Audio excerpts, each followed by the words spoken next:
I'm real revolutionary right now. Black power. Support this man, Black media. He makes sure that our stories are told. Thank you for being the voice of Black America, Roland. Stay black. I love y'all. All momentum we have now, we have to keep this going. The video looks phenomenal. See, this difference between Black Star Network and Black-owned media and something like CNN. You can't be Black-owned media and be scared. It's time to be smart. Bring your eyeballs home. You dig?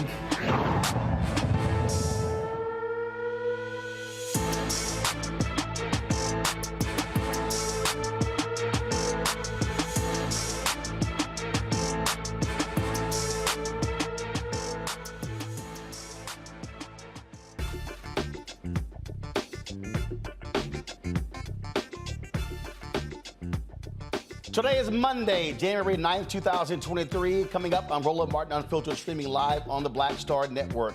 After 4 days and 15 rounds of voting, Republican Congressman Kevin McCarthy finally becomes Speaker of the House. It was lots of drama over the weekend. Louisiana Congressman Troy Carter will join us tonight to talk about how McCarthy was able to win the seat, but also what is next with him being in control. We'll also replay for you the speech of Congressman Hakeem Jeffries as he laid it out to the Republicans and signaled how it's going to run now that he is in charge of the Democratic caucus. The Atlanta area special grand jury investigating what took place with the election there. They have completed their probe of whether former President Donald Trump and his allies violated the law in their efforts to overturn the 2020 election. We'll discuss where that information is going. Plus, December's job report showed there was steady growth in 2022, but what did it mean for African Americans and what can we expect in 2023? We will talk to a CEO about that as well. Plus, great news. Buffalo Bills player Damar Hamlin is no longer in the hospital. He has been released and sent back home to Buffalo. The music industry has been hit by several losses. The founding member of the Earth, Wind & Fire, Anita Pointer, as well as a prominent gospel singer, all have passed away in the last week. We'll have those in memoriams for you as well. Plus, we continue our New You in 2023. My homie Cutie Mac is going to be here talking about nutrition and his 6-week Super You program. Folks, it is time to bring the funk on Roland Martin Unfiltered on the Black Star Network. Let's go. He's got it. Whatever the biz, he's on it. Whatever it is, he's got the scoop, the fact, the find. And when it breaks, he's right on time and it's rolling.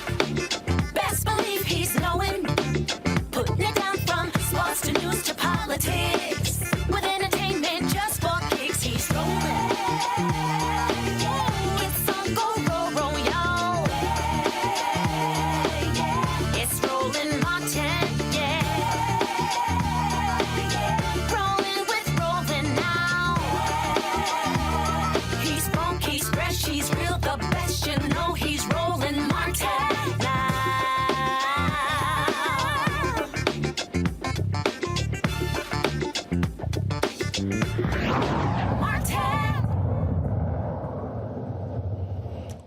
Folks, this is a live look at the floor of the United States House. It's more like rules. As they are talking about the rules package, the Republicans are pushing it forward. Let's hear from Congressman Stephen Horsford, please, who leads the Congressional Black Caucus. McCarthy and MAGA Republicans want to defund the IRS so that their millionaire and billionaire friends don't have to pay their fair share in taxes while hardworking people in Nevada's 4th District pick up the tab.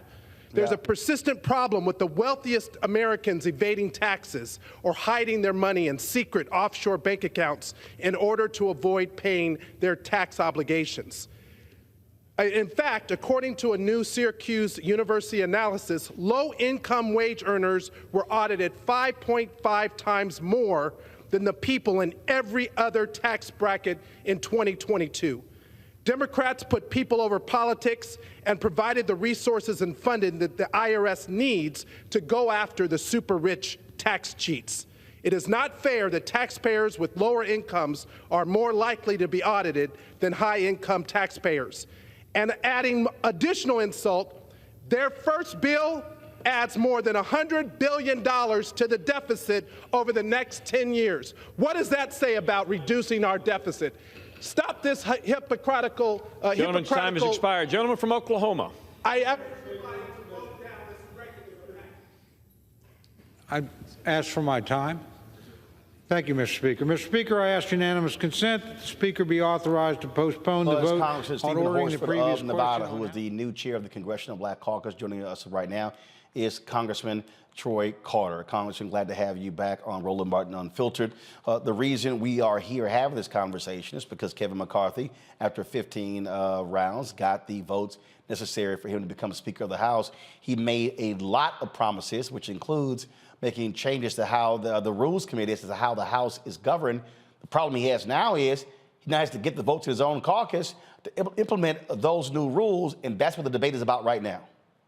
Essentially, what happened the other night was an indication that the preemptive or the presumptive speaker, rather, felt that he had checks left, but no money in the bank account. You're writing checks for things that you can't cash, giving away the power of the speakership, moving away from the opportunity to be able to govern.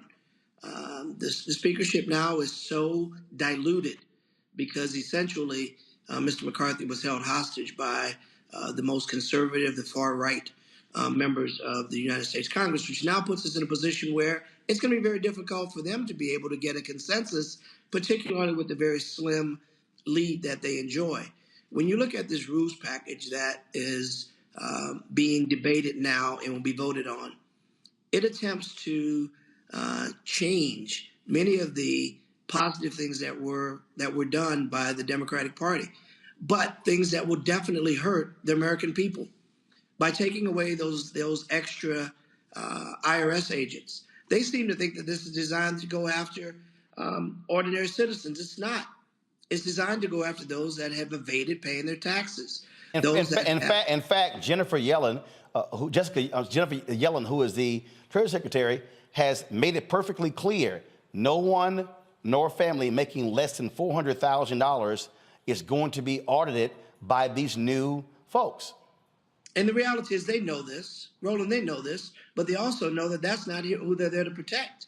Apparently, they're more interested in protecting those tax cheats and those that are making more than $400,000 than the average, hardworking American people who happen to be Republican as well as Democrat. You talk about the issue that he is going to be facing. He's a perfect example. This is Texas Republican Congressman Tony Gonzalez. He tweeted this out 3 days ago: "I am a no on the House rules package. Welcome to the 118th Congress." And so there are other Republicans who don't like the deals that Kevin McCarthy cut in order to secure the votes necessary. And clearly Democrats are not going to go along with it. And so now we're going to be back at the whole piece here. Now, but clarify this here. Okay, so they want to defund the IRS, but won't that require the Senate to agree and the president to sign the bill? The House just can't say, oh, we're going to stop funding the IRS. That actually has to be a congressional deal signed into law by the president, correct? That is correct. Now, what you have is going to be a lot of brinksmanship, a lot of grandstanding, a lot of barking, with fortunately, in this case, no bite. Because even if they were successful in getting that off the floor to change the IRS structure or to defund those agents, this is not something that the Republican Party or the House can unilaterally do without the confirmation of the Senate. So what we're seeing here is more political theater, them trying to appeal to their base, Fox News, conservative talk radio. So no matter what they do, now granted, we also talk about the House rules. There are some other things that can be changed that only applies to how the House is governed. When we start talking about cutting this and cutting that, you cannot just unilaterally decide that in the House without the Senate going along with it. No, what they're attempting to do, Roland, is change the rules by which we govern. So if you change the rules, you make it more easier in some areas, more difficult in others, take away certain privileges, add additional ones. If you manipulate the rules, that puts you in a position to expedite cutting things that you don't like or expedite advancing things that you do like. But even with that, it's not a lawmaking body. At the end of the day, you can change the rules on how we govern, but ultimately it still has to go to the upper chamber, which is the Senate, for final passage. And of course, the president has to sign it. And if he signs it and they don't like it or they don't sign it, then it's not law. So what you're going to see is more of what you saw the other night. A lot of political theater, a lot of hate speak, a lot of chest beating, but at the end of the day, very little governing.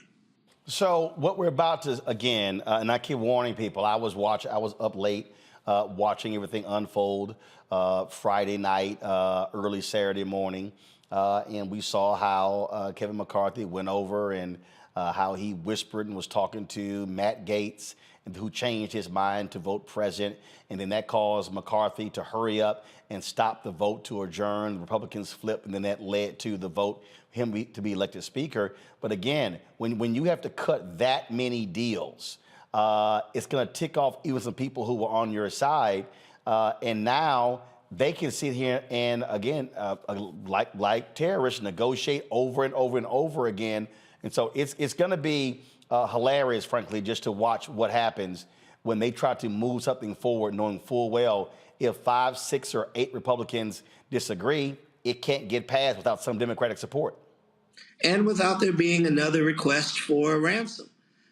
Every time the speaker has to advance a bill, he's going to have to respond to those ransom requests.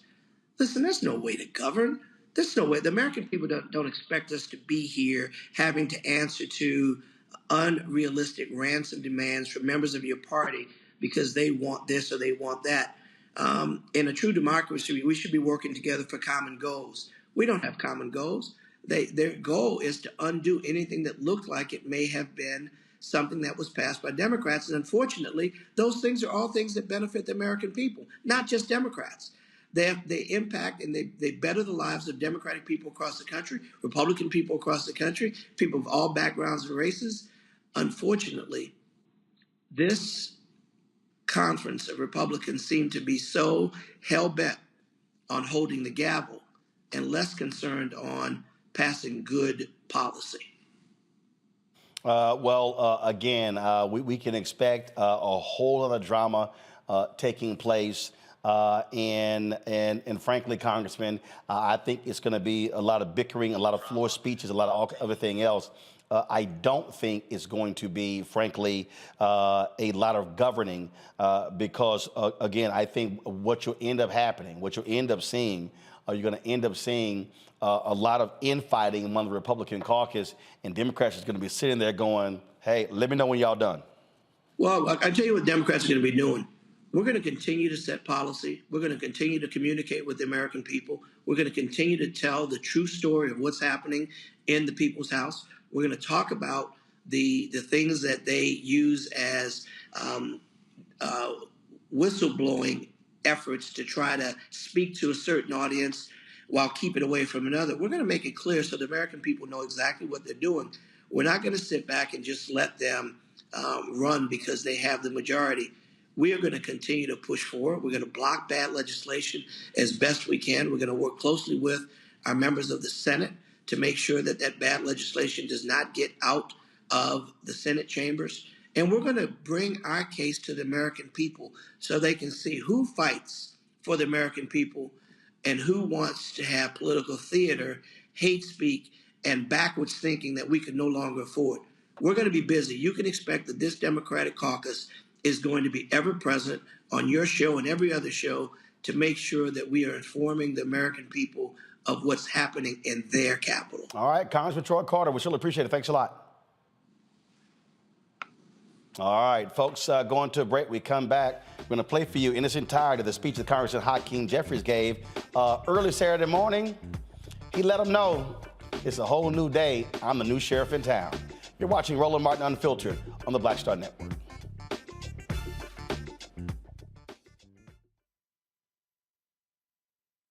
I love directing.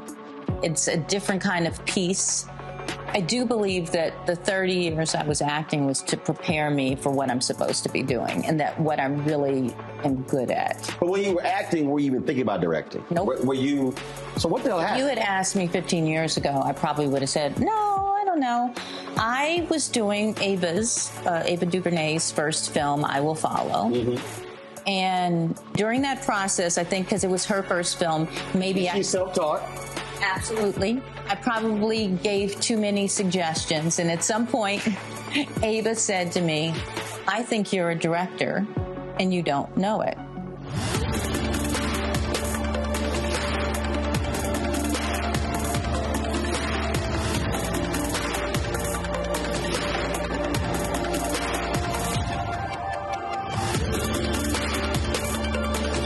When you talk about blackness and what happens in black culture, we're about covering these things that matter to us, speaking to our issues and concerns. This is a genuine people-powered movement. There's a lot of stuff that we're not getting. You get it, and you spread the word. We wish to plead our own cause.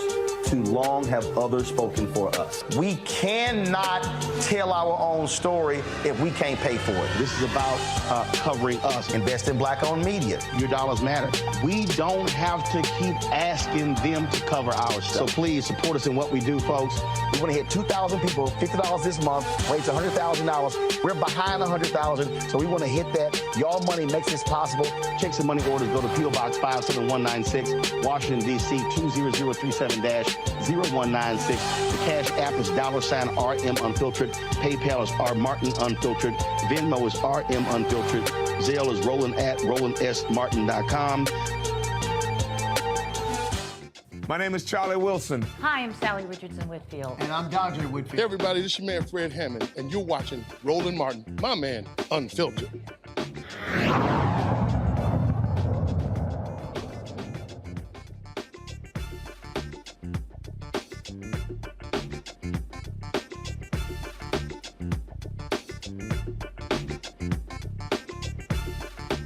All right, folks, before Kevin McCarthy got the gavel on Saturday, early Saturday morning, there was a whole process there in terms of Democrats, Republicans coming out, and the Democratic leader, Hakeem Jeffries, he spoke first. And folks, when I say Kevin McCarthy took his 16th L, imagine losing all those rounds, and then you get to then follow Hakeem Jeffries after the speech that he gave, where he let everybody know how Democrats, what they've done in the past, and how they're going to operate in the future. Here is his speech in its entirety. Madam Clerk, Whip Clark, distinguished members of the House Democratic Caucus and the House Republican Conference, it's my high honor and distinct privilege to finally be able to welcome all of you to the 118th Congress.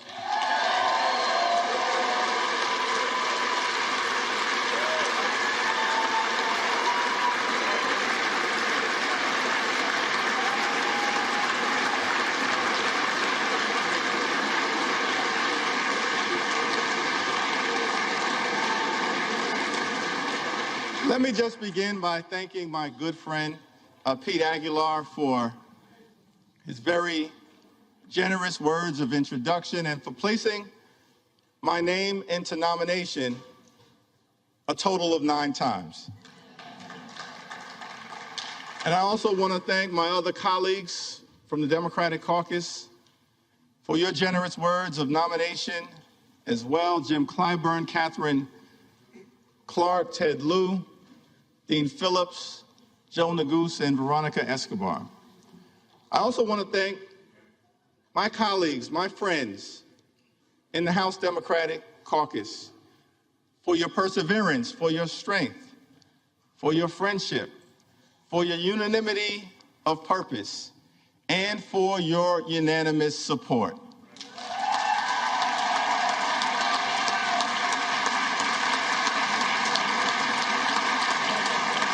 And I simply want to say that that showing of strength is not for any one particular individual.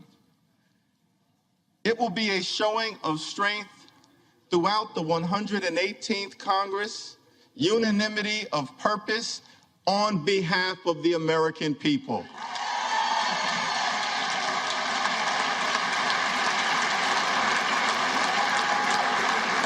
Before I proceed any further, let me begin by acknowledging the distinguished gentle lady from the great state of California, the iconic, the heroic, the legendary Speaker Emerita, Nancy D'Alessandro Pelosi.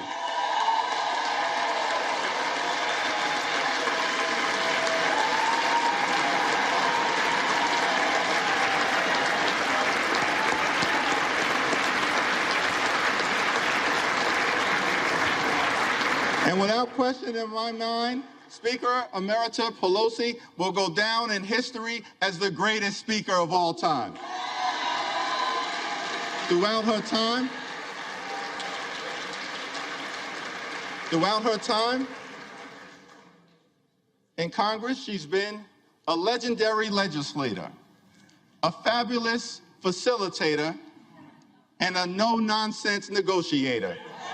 We know that Nancy Pelosi is a woman of faith, a loving wife, a mother of 5, a grandmother of 9, a defender of democracy, a voice for the voiceless, and a powerful champion for the children, the climate, Charm City, California, the caucus, the Congress, the country, and the Constitution. Thank you, Madam Speaker, for all that you have done. It's an honor to stand on your broad shoulders, as well as the shoulders of the great Steny Hoyer and the great Jim Clyburn, 2 consequential leaders in their own right.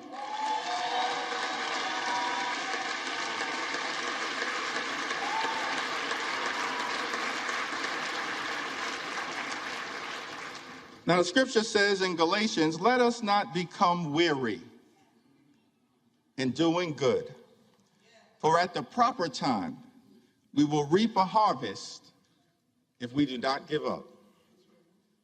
Over the last 2 years, House Democrats, in partnership with President Biden and our colleagues in the Senate, have been hard at work on behalf of the American people, getting big things done. We passed the American Rescue Plan, saved the economy from a deep recession, put shots in arms, money in pockets, and kids back in school.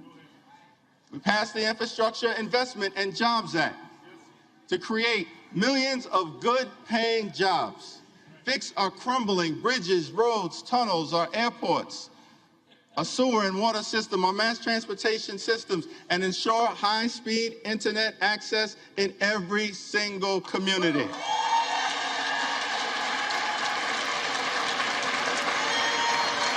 We passed gun safety legislation for the first time in 30 years that will save lives and make our communities safer.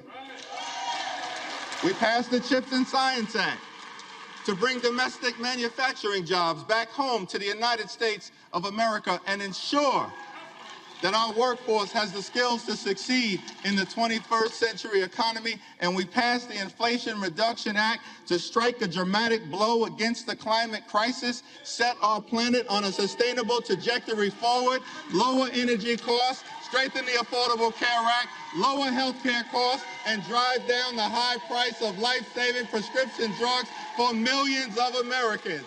It was one of the most consequential Congresses in American history. President Biden gets the job done, and the D in Democrat stands for deliver.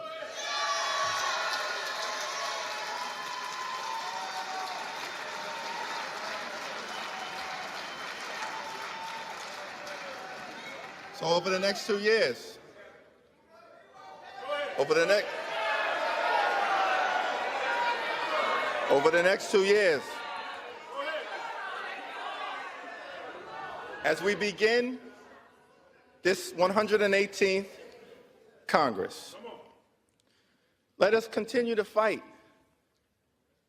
for lower costs. Let us continue to fight in this Congress for better paying jobs. Let us continue to fight in this Congress for safer communities. Let us continue to fight in this Congress to defend democracy. Let us continue to fight in this Congress to put and protect the public interest. Let us continue to fight in this Congress for economic opportunity in every single zip code. And let us continue to fight in this Congress for reproductive freedom.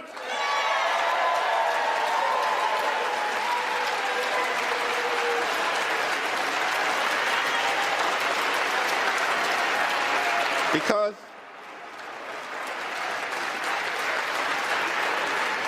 as Democrats, we do believe in a country for everyone.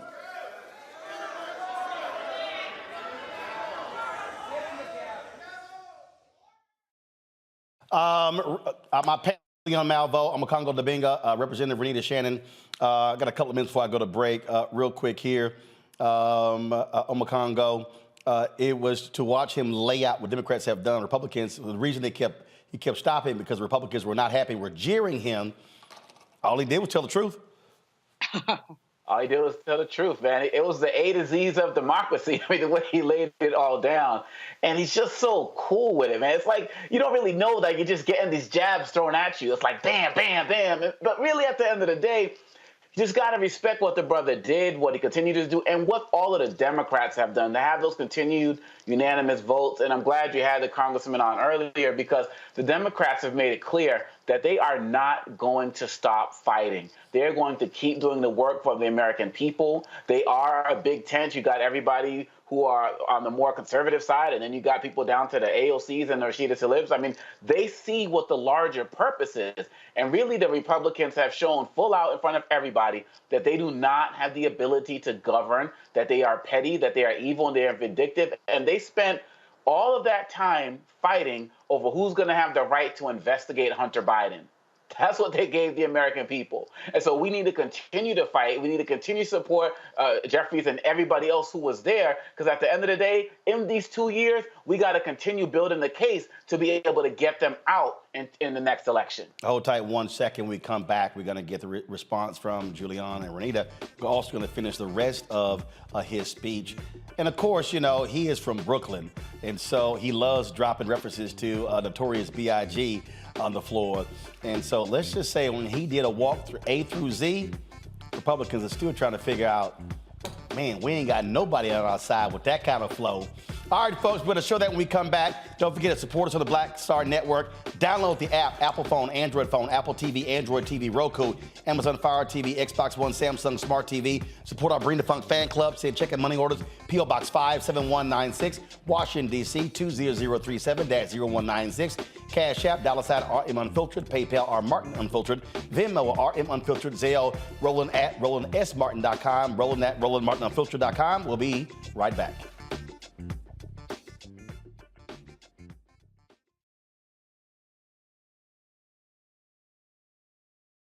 White nationalist rally that descended into deadly violence.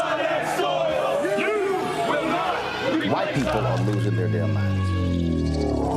As an angry pro-Trump mob storms the U.S. Capitol, we've seen shooting. We're about to see the rise of what I call white minority resistance.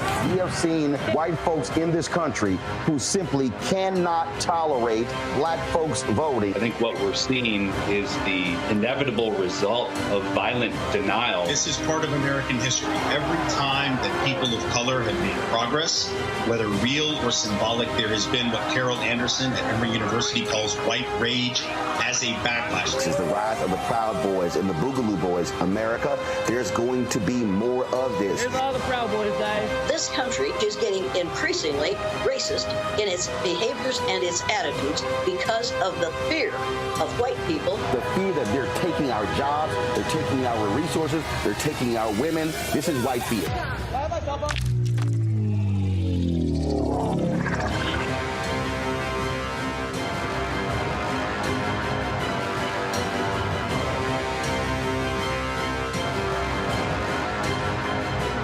The next Get Wealthy with me, Deborah Owens, America's Wealth Coach. The number of people working from home has quadrupled to almost 30%.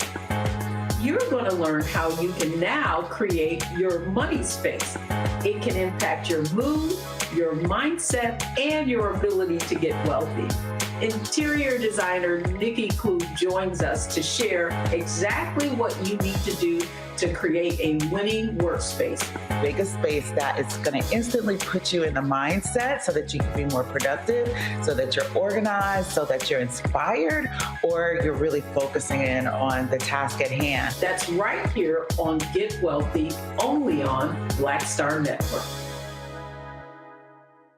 Hi, y'all doing? It's your favorite funny girl, Amanda Seals. Hi, I'm Anthony Brown from Anthony Brown and Group Therapy. What up, Lana Well, and you are watching Roland Martin Unfiltered.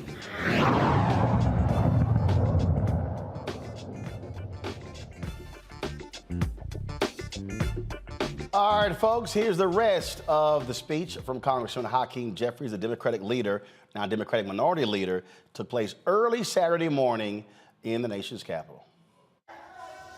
We do believe in a country for everyone, a country that provides for the poor, works for working families, makes sense for the middle class, stands up for senior citizens, innovates in the inner city, strengthens suburban communities, helps out the heartland, and revitalizes rural America. We believe in a country with liberty and justice for all, equal protection under the law, free and fair elections, and yes, we believe in a country with the peaceful transfer of power.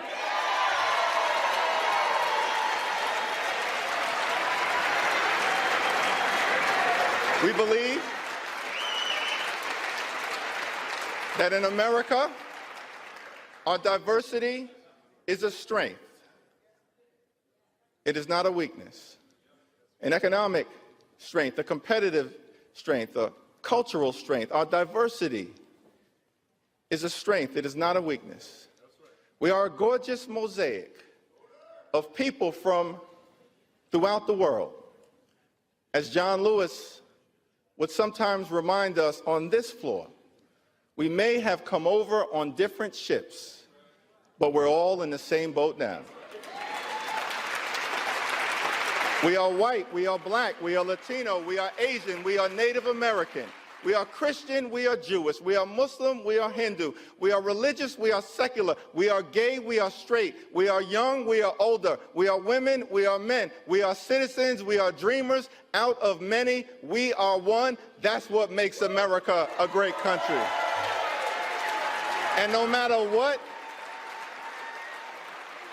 kind of haters are trying to divide us, we're not going to let anyone take that away from us. Not now, not ever. This is the United States of America, a land of opportunity. The fact that I'm able to stand up here today is another data point in that narrative. I was born in Brooklyn Hospital, raised in a working class neighborhood in Crown Heights, grew up in the Cornerstone Baptist Church, started off in the Cradle Roll department, somehow survived the violence of the crack cocaine epidemic, and wound up here in the United States Congress as the highest ranking Democrat in the House of Representatives. America, truly a land of opportunity. Government of the people, by the people, and for the people. So on this first day, let us commit to the American dream, a dream that promises that if you work hard and play by the rules, you should be able to provide a comfortable living for yourself and for your family, educate your children, purchase a home, and one day retire with grace and dignity. Let us commit on this first day to lift up the American dream for every single person in this nation.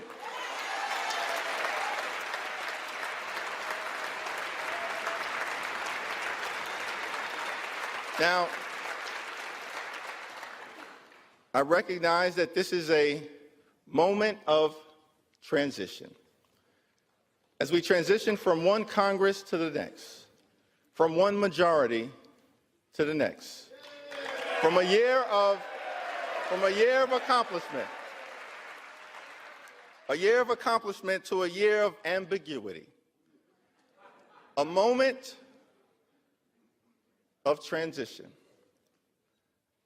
The American people, understandably, after the events of this week, recognize that the Congress is at a fork in the road and are asking the question, what direction will we choose?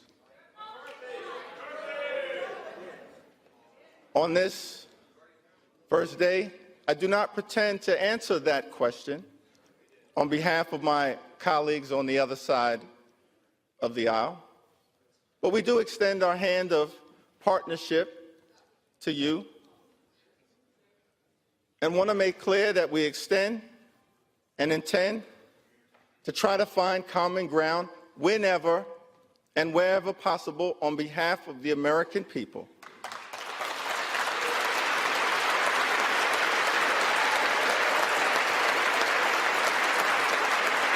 Not as Democrats, not as Republicans, not as independents, but as Americans.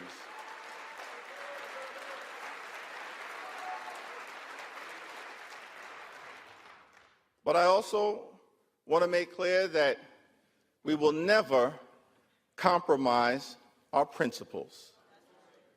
House Democrats will always put American values over autocracy, benevolence over bigotry, the Constitution over the cult, democracy over demagogues, economic opportunity over extremism, freedom over fascism, governing over gaslighting, hopefulness over hatred, inclusion over isolation, justice over judicial overreach, knowledge over kangaroo courts, liberty over limitation, maturity over Mar-a-Lago, normalcy over negativity, opportunity over obstruction, people over politics, quality of life issues over QAnon, reason over racism, substance over slander, triumph over tyranny, understanding over ugliness, voting rights over voter suppression, working families over the well-connected, xenial over xenophobia, yes we can over you can't do it, and zealous representation over zero-sum confrontation. We will always do the right thing by the American people. So let us not grow weary of doing good, for the American people will reap the benefit of the harvest if we do not give up. God bless you, God bless the House, and God bless the United States of America.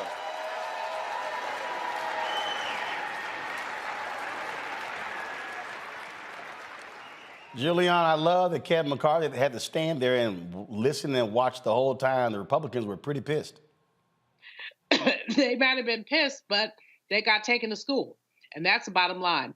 I think Hakeem Jeffries is time enough for them. It's going to be very interesting, though, Roland, as you talk to Obakongo and before that, the congressman from Louisiana about what's going on. This was a circus. I hope everybody brought their popcorn. But at the end of the day, the biggest thing, Roland, for me is really being concerned about entitlements and Social Security. More than 50% of Black women who are over 65 years old, me too, basically depend on Social Security as their sole source of pension money.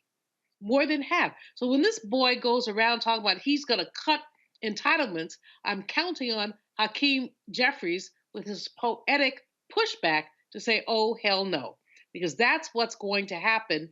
They have been plotting on this for a very long time. And I know that anything they do has to go to the Senate, go to the president.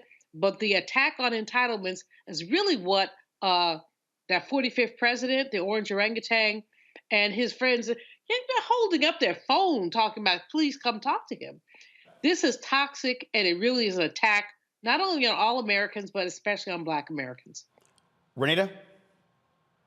Yeah, you know, Hakeem Jeffries started out his tenure by saying that this was a new day in the House, a new day for Democrats, which we frequently hear Democrats say. And, you know, typically then we sort of get the same results. And I'm always in the camp of what Democrats can be doing, what they need to be doing more of, because I've seen the inside and I see where we fight and when we don't fight. But what people really need to understand is Hakeem Jeffries is putting his money where his mouth is. People do not understand how hard it was what he just accomplished. So let me break it down for you. Typically, Democrats— About 30 seconds, if I go to the break, go.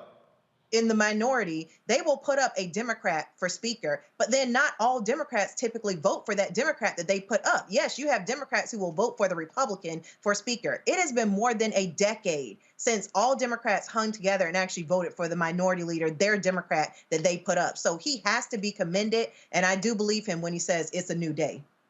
It is, and so again, I love to see the feistiness and, of course, walking it through A to Z. You ought to see some of the memes where they actually put Nas's Ether to that music to what Hakeem did there. So pretty cool. All right, y'all, going to a break. When we come back, we're going to talk about the last jobs report. First of all, the first jobs report of the year, or the last month of the year, and lay out what took place in 2022. That's next on Roland Martin Unfiltered on the Black Star Network. Don't forget, folks, support us in what we do. Download the Black Star Network app, Apple phone, Android phone, Apple TV, Android TV, Roku, Amazon Fire TV, Xbox One, Samsung Smart TV. Get a copy of my book, White Fear, How the Browning of America is Making White Folks Lose Their Minds. Available at all bookstores. Download it on Audible. And, of course, if you're watching on YouTube or the Black Star Network, hit the like button, hit the share button on Facebook. Other folks know what we're doing. We'll be back in a moment.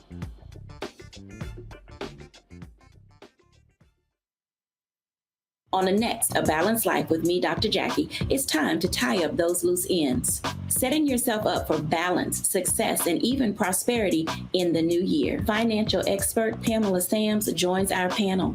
She will give us a checklist of things that we need to do before the calendar turns. We develop our money mindset by the age of 6. And so we have our sometimes 6-year-old self still operating in the background of our money scripts. That's next on A Balanced Life on Black Star Network.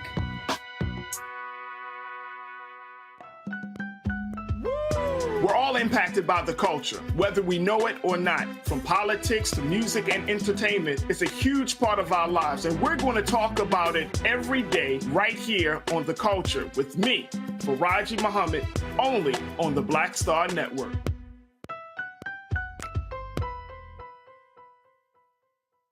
When you talk about blackness and what happens in black culture, we're about covering these things that matter to us, speaking to our issues and concerns. This is a genuine people-powered movement. There's a lot of stuff that we're not getting. You get it, and you spread the word. We wish to plead our own cause. Too long have others spoken for us. We cannot tell our own story if we can't pay for it. This is about covering us. Invest in black-owned media. Your dollars matter. We don't have to keep asking them to cover our stuff. So please support us in what we do, folks. We want to hit 2,000 people, $50 this month, raise $100,000. We're behind 100,000, so we want to hit that. Y'all money makes this possible. Check some money orders. Go to P.O. Box 57196, Washington, D.C. 20037-0196. The Cash App is $RM Unfiltered. PayPal is R Martin Unfiltered. Venmo is RM Unfiltered. Zelle is Roland at RolandSMartin.com. Hi, I'm BB Winans. Hey, I'm Donnie Simpson. What's up? I'm Lance Gross, and you're watching Roland Martin Unfiltered.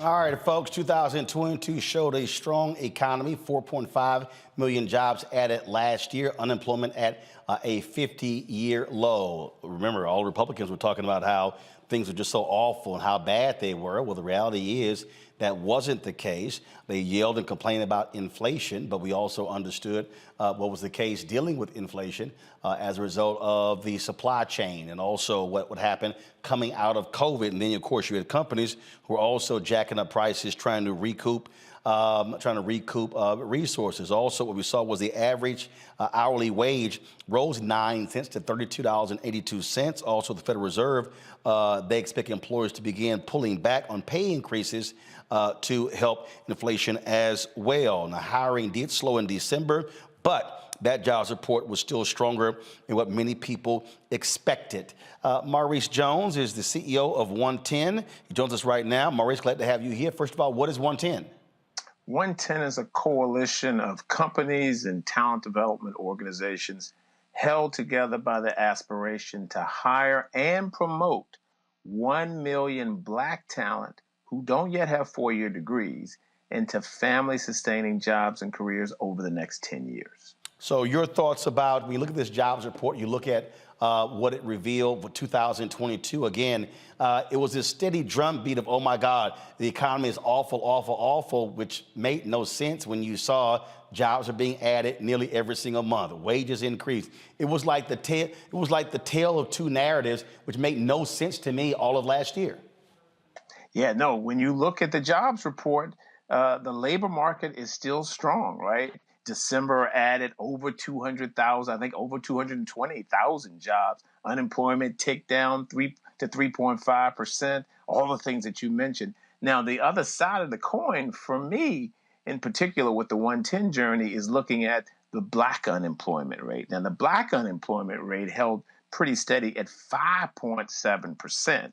And most particularly, there are 10.5 million available jobs, right? To me, that was the big message. There's still work to be done getting people in jobs. There are 11 million and underemployed Black folk. There are 10.5 million available jobs. There's a match to be made here. And that's what 110 was designed to address. So when you say there's a match to be made, what are those jobs? So look, the jobs are in multiple categories, but here's the challenge, right? We looked at all jobs that pay $60,000 and above in our country today. On paper, 79% of those jobs require that you have to have a 4-year degree just to compete for the job. That number, by the way, is about 71% of all jobs that pay $40,000 or more. And then when you look at the workforce, you look at all Black talent ages 25 or more in the workforce today, 76% of us do not yet have a 4-year degree. The point that we're trying to make at 110 is we need to be using a skills-first approach to hiring and to promoting. Hire people on the basis of the skills, no matter where they get those skills from. Promote them on the basis of the skills that they have acquired, no matter where the skills are coming from. That will open up new talent to those employers, and it will give more folk more opportunities to work and earn a living. So as you look at 2023, it's amazing because you've got companies doing layoffs. They're talking about, oh, we're going to have this recession. But there are other CEOs who are saying, I'm not seeing the recession. When you see the jobs report comes out, it's like, again, it's sort of like these two different narratives. One seems to be this fear-based narrative of, oh, no, the economy is going to hell. Other people say it's going to be if there is a recession, a very soft one, a sort of a technical one, and that by the summer, you know what, we're back full throttle. Your thoughts? Look, 10.5 million unfilled jobs. Companies still need employees. So what I see is an incredible opportunity for companies to use a skills-first approach and to tap into talent that they're now leaving on the sideline. So I'm pretty optimistic that 2023 offers a great chance to get folks working and to enable companies to reach into talent pools that they're not tapping right now. All right, so there's somebody who's watching right now, there's somebody who's listening, and they say, okay, I hear you about these 10.5 million jobs. So what skills should folks be focused on trying to develop now to qualify for one of those jobs? Yeah, so it ranges, right? So if you look at what's growing, you see that healthcare is growing. You see that Leisure and hospitality are beginning to come back. They're not at pre-pandemic levels, but they're coming back now. Construction and manufacturing are growing. So what people need to concentrate on are the kinds of skills that you're seeing these folks need. They need coders. They need people who know mech and understand mechatronics. They need nurses galore. We need folks in HR and finance jobs. Most especially, right? We need employees who can work in teams, who can help to solve problems, who can communicate, and frankly, who are aggressive about marketing the skills and the grit and the desire to work hard that they have. That's what our talent need to be working on. All right, Maurice Jones, certainly appreciate it. CEO of 110, thanks a lot. Nice to be with you, Roland. This is a area here in Congo where government can help. You just saw what happened with the Biden administration when they passed billions of dollars to help build semiconductor chips, computer chips, which has spurred these companies to announce manufacturing increases. Well, here's the deal. If there are 10.5 million jobs available, what we should be doing is providing the training to people to fill those jobs. Absolutely. And this is also tying back to our last segment. This is also something that can really help the Democrats, because when the CHIPS bill was passed and everything, people talked about, oh, well, this stuff is later on down the line, so it may not help the Democrats right now in the midterms. And we see that it did. We also see that Mitch McConnell and other people in the Republican Party are latching themselves on to what Biden did as well. And so if Biden and the Democrats can continue to push this agenda as it relates to jobs, it can really help them going into 2024. And going back to the first part of what you just brought up in this segment, if we don't focus right now on getting back into our communities and getting the training that we need, we are going to miss this wave. Because as he said, black unemployment has been steady, but as the case is always higher than the average. And so really at the end of the day, we have to really get back into our training. We have to really get back into looking into ways that we can get into schools and other types of vocational training, because there are so many opportunities. And the last thing that I'm concerned that wasn't really spoken about, I'm also concerned about underemployment. I'm concerned about people getting into these jobs and not really having the benefits that they need, because some of these employers just want to fill numbers and say that they're meeting a particular quota. That is one of my concerns. But like you said, Roland, we have to make sure that we're getting out into our community right now and working with the Biden administration on providing a workable talent that can fill these positions. Look, Julian, when we talk about this economy, again, it's amazing when you hear all of this chatter, Amazon adding 7,000 people, they're laying off, other companies laying off, Goldman Sachs as well. But I see other CEOs who say they don't see a recession coming. What the hell is going on? You're an economist. What the hell is going on? What's going on is that there is a mixed bag. On one hand, you have about 60% of economists saying we think there's going to be a recession. On the other hand, you have folks, very strong jobs report last month, 3.5% unemployment is the lowest rate we've seen in 50 years. So some folks saying recession, other folks saying strong jobs thing. From an economist perspective, the big thing is inflation. And as long as inflation continues to go up, 7% last month, while wage growth only went up by 4.6%. So basically average people are 2% behind what they were a year ago. So a lot of people are grappling with that. But the other piece of it, I think— About 30 seconds. 1010 is raising important questions. At the same time, we have to look at important answers. Our people are being sidelined. I don't want to hear the nonsense about we don't have a recession. Whether we do or not, inflation is sidelining Black people.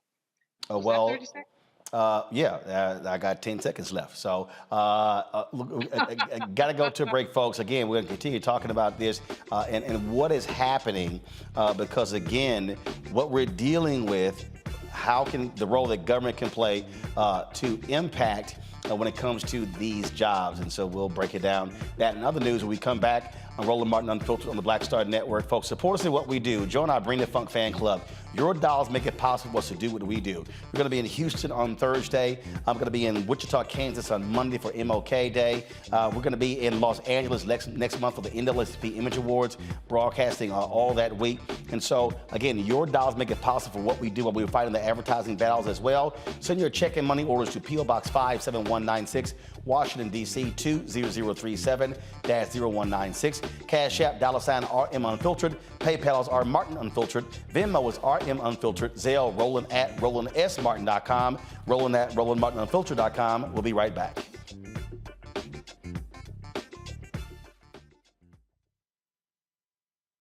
I love directing. It's a different kind of piece. I do believe that the 30 years I was acting was to prepare me for what I'm supposed to be doing and that what I really am good at. But when you were acting, were you even thinking about directing? Nope. Were you? So what the hell happened? If you had asked me 15 years ago, I probably would have said, no, I don't know. I was doing Ava DuVernay's first film, I Will Follow. Mm-hmm. And during that process, I think because it was her first film, maybe She's self-taught. Absolutely. I probably gave too many suggestions. And at some point, Ava said to me, I think you're a director and you don't know it.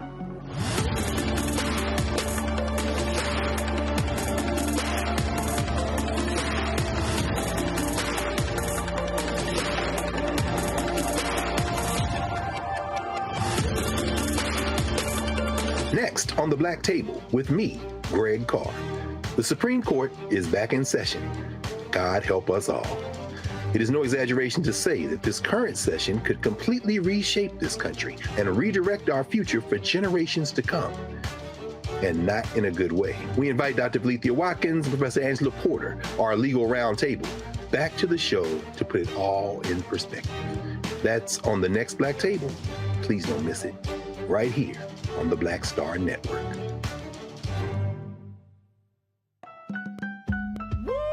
We're all impacted by the culture, whether we know it or not. From politics to music and entertainment, it's a huge part of our lives, and we're going to talk about it every day right here on The Culture with me, Faraji Muhammad, only on the Black Star Network.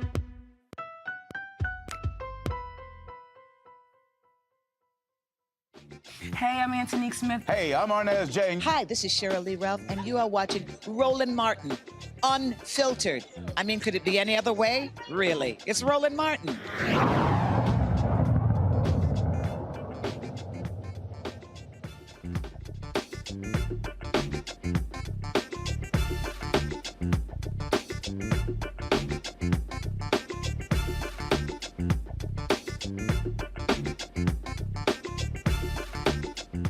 All right, folks, welcome back. Renita, you're a state representative there in Georgia. The thing here that people really don't understand, state legislatures, county commissioners' courts, city councils, the federal government, they spend a lot of money trying to attract corporations, offering tax incentives, offering tax breaks, research and development.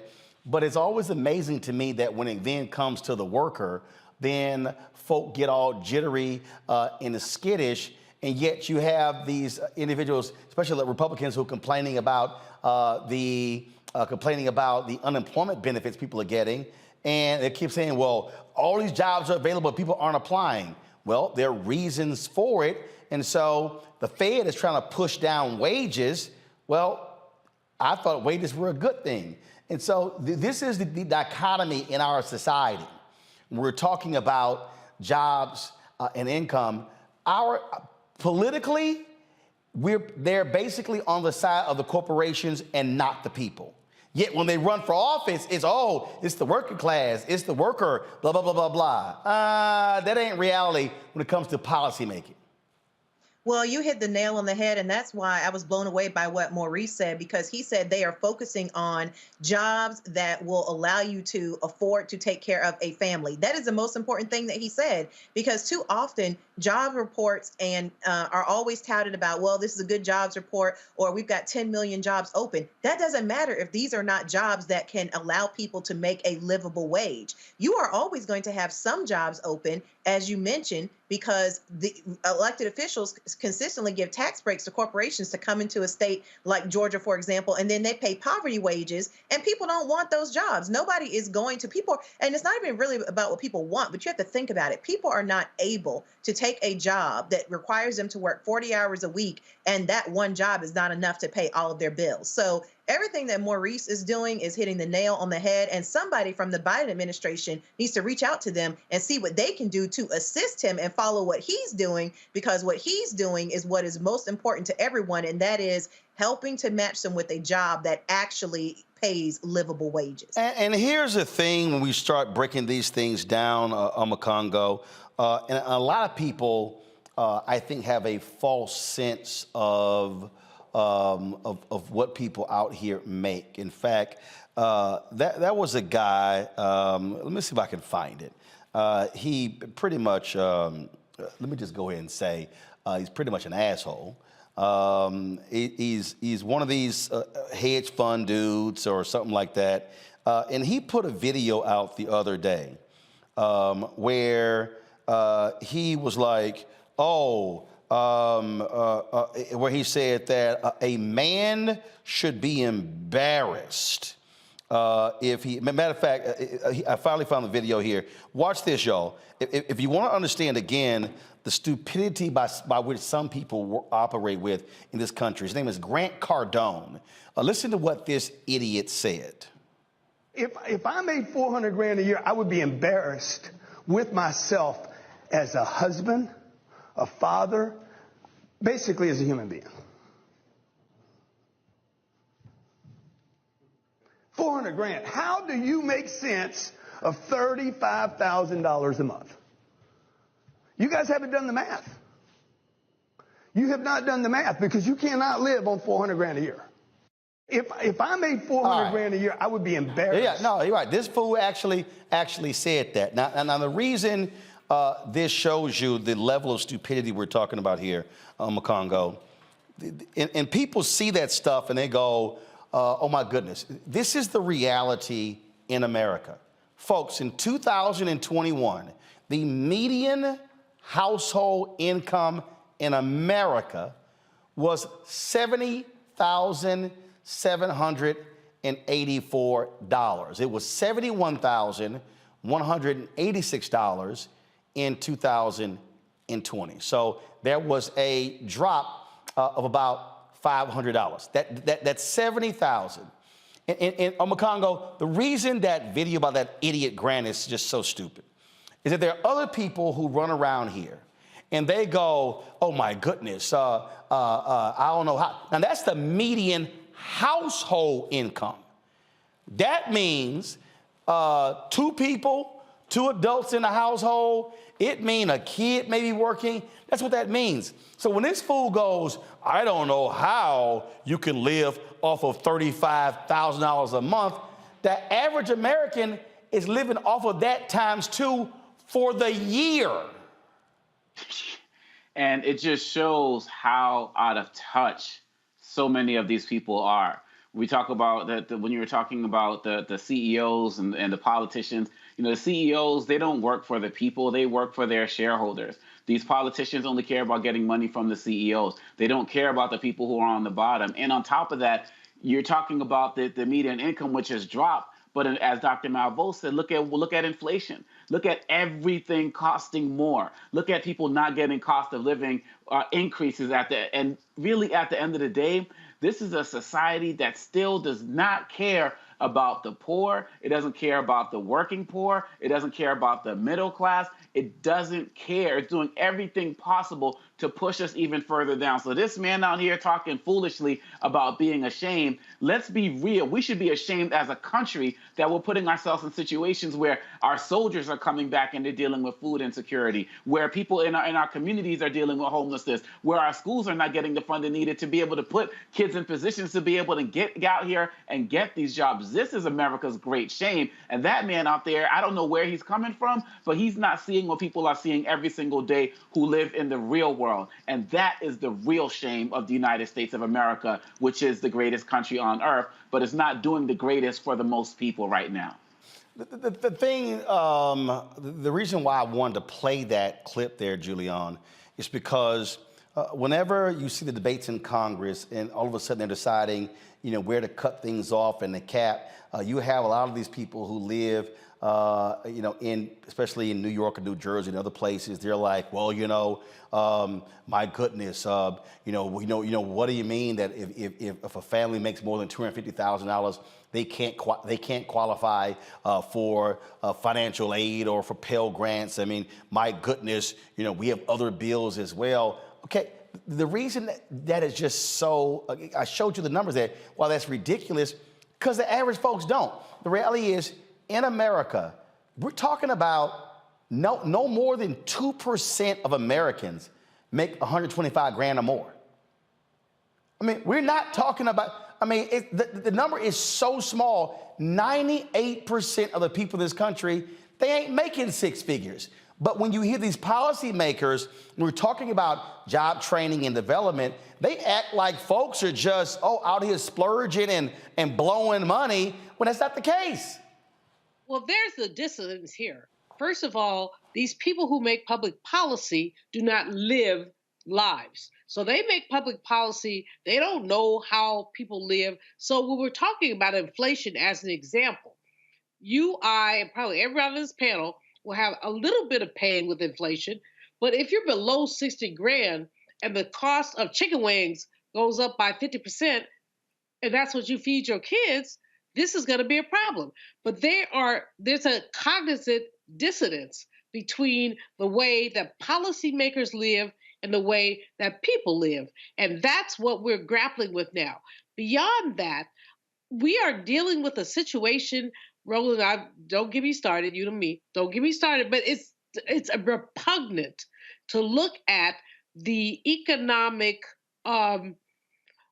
challenge that we're facing. You got these Republicans, as I said earlier, 65% of Americans who are over 65 only rely on their Social Security check to live. And again, let me just, about 6.5% of U.S. households make over $200,000. That's it. So that means combined, just 6.6%. So 93.5% of U.S. households are under $200,000 combined. That's just reality. And yet, because of the way that social media pumps up this living your life like this golden lifestyle, people who don't have no money aspire to have money. That's not a problem. The problem is that it's not there. And right this minute, again, I've got to go back to Social Security, but it's not just Social Security, Roland. You know what's going on. And I got to commend you because you're lifting up what's going on. But it is repugnant. The only word I can use is repugnant to look at the ways that this economy is attacking regular people.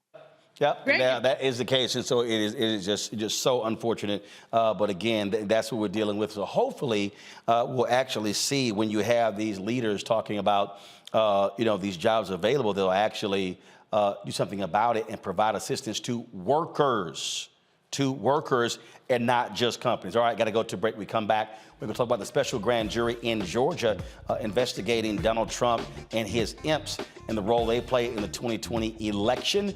That's up next right here in Roland Martin Unfiltered, the Black Star Network. You too, folks. Y'all sitting there commenting, hit that like button. We should easily be at 1,500 likes, and so easily over 1,000. So you're commenting, hit the button as well, all right? If you're on Facebook, hit the share button. Either the Black Star Network app. Give us a comment, like, and share as well. We'll be right back.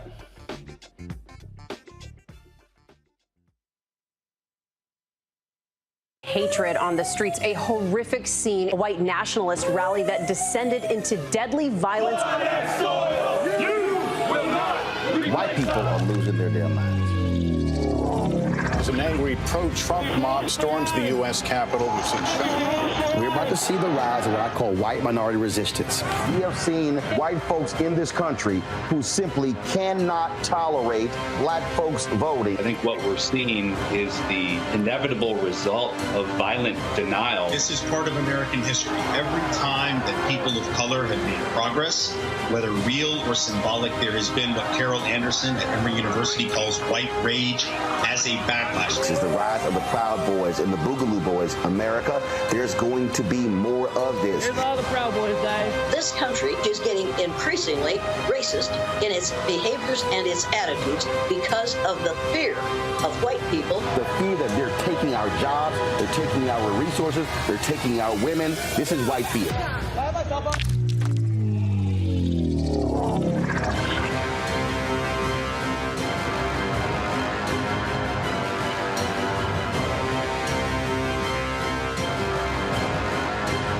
On the next Get Wealthy with me, Deborah Owens, America's Wealth Coach, the number of people working from home has quadrupled to almost 30%. You're going to learn how you can now create your money space. It can impact your mood, your mindset, and your ability to get wealthy. Interior designer Nikki Klug joins us to share exactly what you need to do to create a winning workspace. Make a space that is going to instantly put you in the mindset so that you can be more productive, so that you're organized, so that you're inspired, or you're really focusing in on the task at hand. That's right here on Get Wealthy, only on Black Star Network. Hi, I'm Eric Nolan. I'm Shantae Moore. Hi, my name is LaToya Luckett, and you're watching Roland Martin Unfiltered.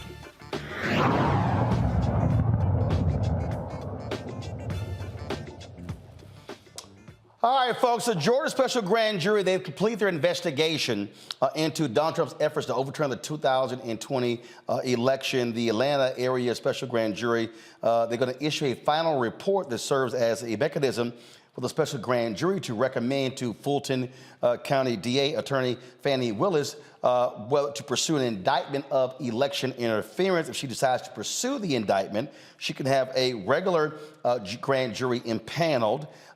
She's also been investigating Donald Trump and his associates for 2 years, looking into claims of election fraud and electoral scheme, efforts by unauthorized individuals to access voting machines, and threats and harassment against election workers. Judge Robert McBurney, who's been overseeing the Fulton County Special Grand Jury investigation, has scheduled a hearing for January 24th for the Fulton County DA's office and others to argue whether the special grand jury's report should be made public. This right here, Renita, is a very big deal because the reality is Donald Trump and all of his folks have not been held accountable for what took place, their involvement when it came to the 2020 election. And so this may be one of the best chances for that to actually happen. Absolutely. And this investigation will have far-reaching consequences, we hope, that justice is served, because it's not just about Donald Trump. As you mentioned, there are so many different layers to this that do directly affect Georgia. For example, the person who will be installed later this week for the next lieutenant governor of Georgia is Burt Jones. He was actually a fake elector. He is one of those people who pretended to be a legitimate elector in order to change the results of the election and reinstall and install the former president. So there are a lot of things tied to this investigation, and we are all hoping that justice will be served, because what we have seen and what we know is that it is really difficult to hold white men accountable in this country. And I don't know anybody who isn't sick of that being the case. You know, we've watched this thing play out, and it is as if, Omakongo, that no one wants to step up and hold Donald Trump accountable. And then one of the things that we keep hearing is, and we see the threats, if they do this, how his supporters are going to respond. Last I checked, above the U.S. Supreme Court, it says equal justice under law. Now, no one should, that shouldn't even be a conversation about, someone being scared of what may happen. If he or others broke the law, they must be held accountable, just like you or I would be.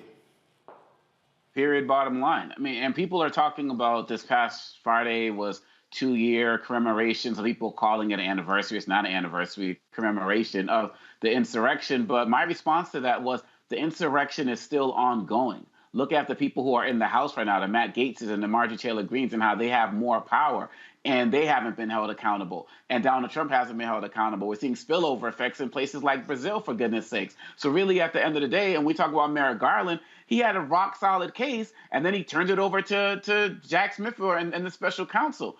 But at the end of the day, even with Smith's findings, he still has to come back to Garland and Garland has to sign off on whatever happens. So these people are delaying, and I don't really know what's going to happen. But I am very proud of what Fannie Willis has been doing, of what Letitia James has been doing, what the council led by Benny Thompson, the committee led by Benny Thompson. And it seems like our black representatives and elected officials are more interested in holding Trump accountable than some of these other people. And really, at the end of the day, if that's what we got, that's what we got, because this cannot continue. This cannot go on the way it has been going on, because as we move towards 2024, it is only going to get worse, because there are people, Representative Shannon just talked about, one of the people was a fake elector, and now they're in charge. So they're getting stronger and stronger, and if Trump is not held accountable, they are making room for him to return in 2024, enemies list and all.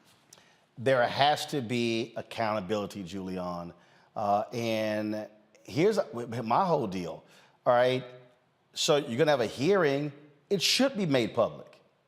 Mm-hmm. It should be. It's in the public's interest to find out what this special grand jury discovered. The whole thing, Roland, is troubling because what you're seeing is amazing caucasity across party lines. In other words, there's too much protection for the 45th president. They don't want, everybody's like, oh, well, what happens if we indict a president? Well, that's what happens. The EMF goes to jail. I mean, it ain't that deep. But well, first of all, if it gets indicted, it goes to trial.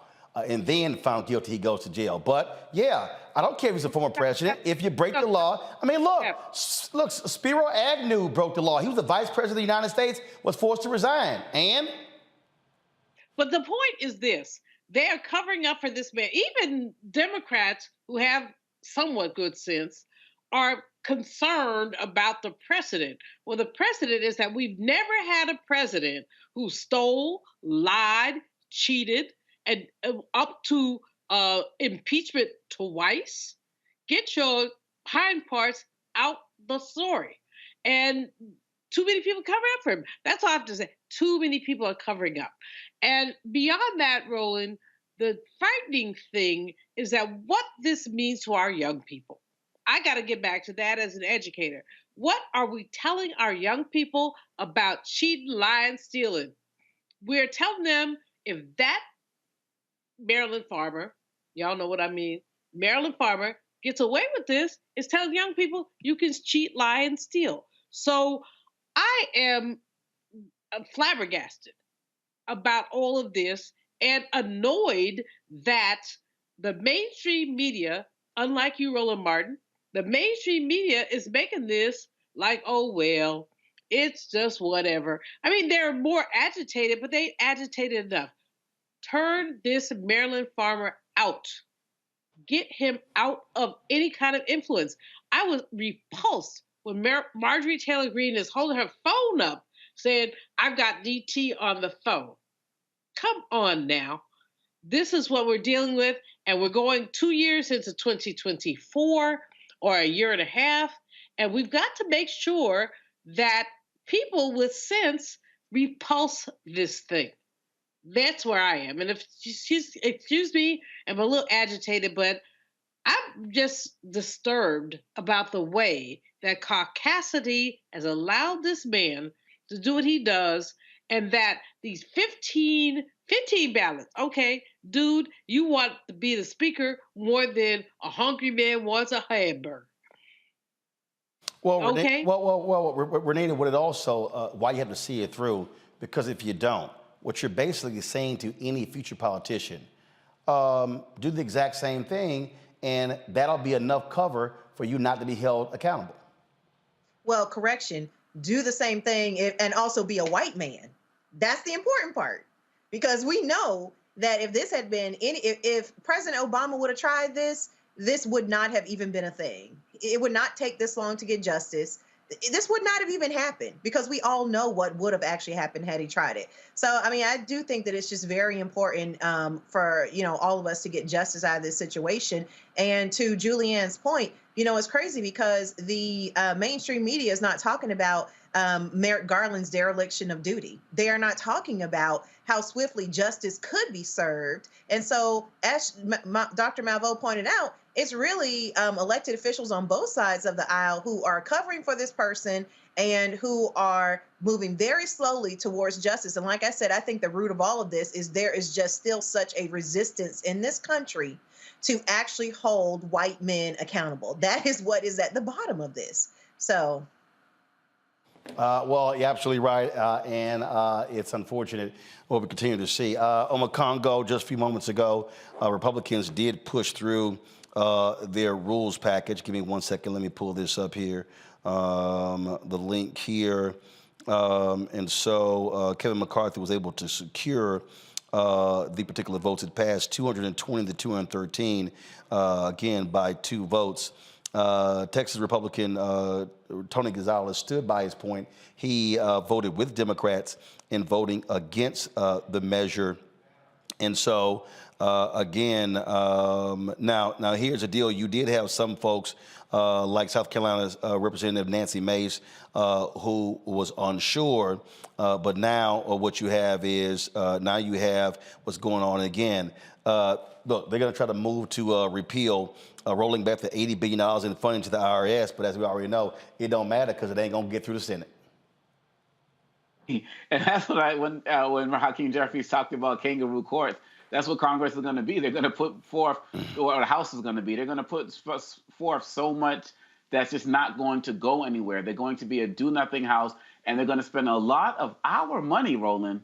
It's our money, our taxpayer dollars on these false investigations, working to impeach Biden. Some story came out today about some files that the vice president had that the archives needed, and that's going to blow up, and they're going to use that to try to impeach him. They are fully content on wasting our resources, and to be quite honest, I think it'll be probably about a week or two before one of them decides that they want to try to have a vote to get McCarthy out. They are twiddling their fingers and raising money off of their ignorance, and really at the end of the day, they got this rules package going through, but every bill that he tries to get through, every package he tries to get through is going to be a fight.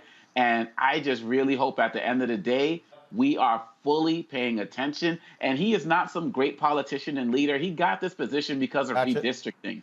And really at the end of the day, he's not going to go anywhere in 2024 if we do our work. Hold tight 1 second. Got to come back. We'll have Black and Missing, and also we'll talk about Joe Biden and issue with Southern judges. Democrats get more aggressive on this thing. I'll explain on Roland Martin Unfiltered on the Black Star Network.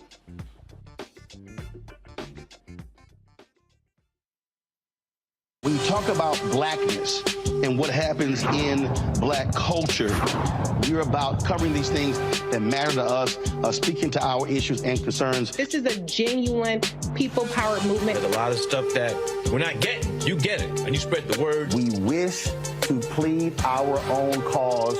Too long have others spoken for us. We cannot tell our own story if we can't pay for it. This is about covering us. Invest in black-owned media. Your dollars matter. We don't have to keep asking them to cover our stuff. So please support us in what we do, folks. We want to hit 2,000 people, $50 this month, raise $100,000. We're behind 100,000, so we want to hit that. Y'all money makes this possible. Check some money orders. Go to P.O. Box 57196, Washington, D.C. 20037-0196. The Cash App is $RM Unfiltered. PayPal is R Martin Unfiltered. Venmo is RM Unfiltered. Zelle is Roland at RolandSMartin.com.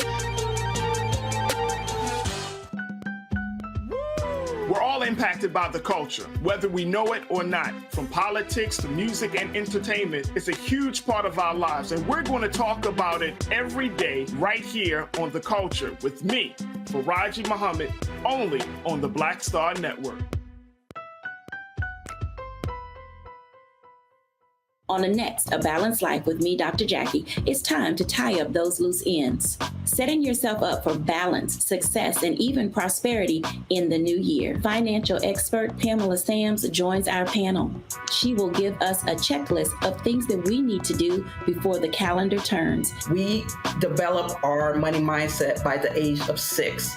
And so we have our sometimes 6-year-old self still operating in the background of our money scripts. That's next on A Balanced Life on Black Star Network. It's Kim Whitley. Yo, what's up? This your boy Ice Cube. Hey, yo, Peace World. What's going on? It's the Love King of R&B, Raheem Devon, and you're watching Roland Martin, Unfiltered.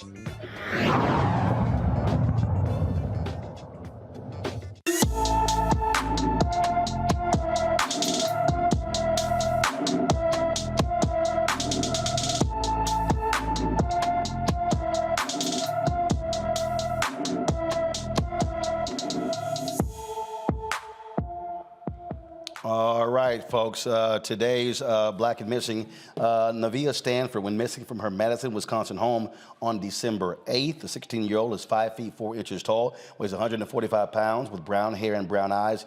Anyone with information about Navia Stanford should call the Madison, Wisconsin Police Department at 608-255-2345, 608-255-2345. Folks, Buffalo Bills cornerback Damar Hamlin has been released from a hospital in Cincinnati and flown back home to Buffalo. He was released today from the UC Medical Center in Cincinnati. This took place a week after he suffered cardiac arrest on the field on Monday Night Football against the Cincinnati Bengals. Dr. William A. Knight shared the news with reporters during a video news conference. Our ultimate goal was to get Damar back home to his amazing family and the broader Buffalo family. Well, Dr. Pritz and I are thrilled and proud on behalf of UC to report to you that Damar Hamlin has been released and returned to Buffalo.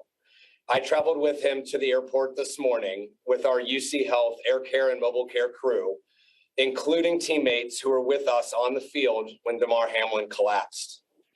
He landed safely and is as standard as anybody who has gone through what he's gone through this past week. And certainly after flying on a plane, he is going to be observed and monitored to ensure that there's no impact on the flight of his condition or on his lungs. Dr. Pritz and I have spoken extensively with his care team in Buffalo, and I can confirm that he is doing well, and this is the beginning of the next stage of his recovery. All right, Damar sent a couple of tweets out, folks, and here they are. Headed home to Buffalo today with a lot of love on my heart. Watching the world come together around me on Sunday was truly an amazing feeling. The same love you all have shown me is the same love that I plan to put back into the world, and more, bigger than football. Also grateful for the awesome care I received at UCMC. Happy to be back in Buffalo. The docs and nurses at Buffalo General have already made me feel at home. His doctors say it's still too early to know what caused Hamlin's cardiac arrest and expect he will undergo more tests to determine exactly what happened. That certainly is good news. All right, folks, let's talk a little politics here. President Joe Biden's administration have appointed federal judges unprecedented numbers, except, though, in the South. President Biden and Senate Democrats have outpaced former President Donald Trump and Barack Obama in judicial appointments and diversification of the courts, nominating more women and people of color, as well as former public defenders. They've struggled to appoint in Republican Southern state district courts like Alabama, Florida, Louisiana, and Texas. When asked about the lack of Southern appointments, Paige Herwick, senior counsel to the president, made this statement. All of these seats are deeply important to us. We care about all of these vacancies. It's no secret that many vacancies are in states with 2 Republican senators, but we are always here in good faith. We are here to work with home state senators. Overall, in 2 years, Biden won confirmation for 97 U.S. district courts, appellate bench, and Supreme Court appointments. All right, so here's the issue, Renita, I have here. All right, you have the numbers, you have the power. This is what happens when you're playing by these Senate rules. Now, I remember under Trump, in Wisconsin. You have a Republican Senator Ron Johnson, you have a Democratic Senator Tammy Baldwin, and they have a thing called the blue slip, okay, which is where a senator could put a hold on a judicial nominee. And so that was a case where they did that. Mitch McConnell ignored the blue slips of Baldwin and Johnson, a Republican, and pushed through that particular federal judge. And so here you have Senator Dick Durbin, who is the chair of the Judiciary Committee. This is where they want to be in agreement with Republicans. We have 2 Republican senators. Damn that. You're the president. Democrats control the Senate. This is where you say, listen up. We're going to give you guys 3 more damn months to sit here and approve a name. If not, we're going to move forward and put these judges on the bench. Damn being so nice. It's been 2 years. It's been 2 years. And if these Republican senators want to play this game, forget that. Now, Democrats are like, well, what then happens when we don't have control? Well, guess what? They've got 6-3 majority on the Supreme Court. You use your power. Yeah, so I do understand part of the reason why they're having a tough time with this, because the process works like this. There are nominations where basically folks within the state, and I know this because we just went through this in Georgia within the last 2 years, folks within the state can put up who they think should be nominated for a federal judgeship, and then the 2 senators have to agree, which is what you mentioned about the blue slip. So if you're looking in a state that has 2 Republican senators, anybody they put up is not going to be anybody that Democrats want to vote on in the Senate. They're probably having a very hard time getting nominees. But as you mentioned, Democrats need to be less concerned with process and more concerned with getting results, because people expect results. And if it were the Republicans, as you mentioned in prior history, they would not care about breaking a process in order to get results. So I suspect that what is holding them up is the process of actually getting folks from a state that has 2 Republican senators, getting someone that Democrats actually want to see in office versus somebody that Republicans would love. Well, what is happening also in a lot of places, of course, DeMario Solomon Simmons has been angry about this because he's there in Oklahoma, Julian, is that Republicans, their whole deal is, hey, if we don't sign off on them, don't move forward. No, you're not going to keep holding this up. If you're Democrats, you fill every single vacancy in every single state. I don't care if it's U.S. attorney. I don't care if it's a judge. What you do not do is continue playing games with them, and you let them know, I'm going to give you 90 more days. I'm going to give you 6 more months. But we're moving on these appointments. Roland, Renita is so right about the way that this has been played. Democrats play checkers, Republicans play chess. We need to push these appointments and block the dumb stuff. I'm trying to keep it clean. You know, I do have to say other stuff, but block the dumb stuff. It is ridiculous that this president cannot make the appointments that he wants to make that reflect his values. But the problem is that too many Democrats, frankly, play Mr. Bojangles, oh, it's his right, oh, it's a possibility. You know, we have to come hard about this stuff, because what we know is that the previous president has seated so many young, ignorant, people on the judiciary. Brother Biden he doesn't have young and ignorant. What he has is qualified people. We have to fight back, Roland. We have to fight back. We aren't fighting back, and that's the problem. Look, I'm a Congo. I don't want to hear it. My whole deal is you get it done. And you make it. If you're Dick Durbin, you stop sitting here with a collegiality of the Senate or in our rules, and you say, if y'all keep holding it up, we're going to move forward. So you better decide on one of the judges that we picked, or it's going to happen. But you don't just sit here and just let them keep controlling the process. You're absolutely right, and I'm so glad you brought up the blue slip with Mitch McConnell. When Biden was in Kentucky with McConnell last week, or one of the things when he talked about, he said, I know that Mitch McConnell is an honest man, and when he gives these words, he's going to keep it. No, he's not. He's not honest. He lies all of the time, and this judicial process was part of is the greatest example of that. We fought so hard to get this 51 majority in the Senate, and for Democrats, look, as far as I'm concerned, and what's happening in the House and what's happening with the Senate right now in terms of the 51 majority, that 2024 is Democrats' elections to lose.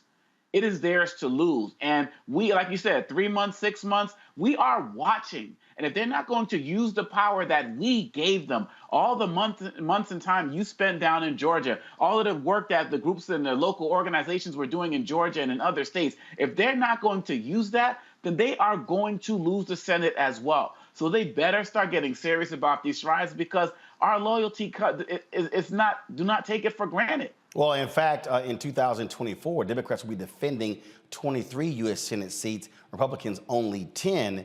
And part of their problem is they hold some red state seats right now. It's going to be very difficult for 3 of them. And then, of course, you have Debbie Stabenow, who just announced that she's retiring. So Democrats are going to be running somebody for her state, for her U.S. Senate seat. Again, when you have the power, you use the power, because there's no guarantee you will have the power after 2024. Hold tight 1 second, folks. We come back, some more headlines, also some in memoriams. Plus, we'll talk about diet nutrition with our new youth for 2023 with my man Cutie Mac. I don't know if I'm going to let him on the show, though. He got a Kappa shirt on. I don't know what the hell he was thinking. All right, folks, you're watching Roland Martin Unfiltered on the Black Star Network.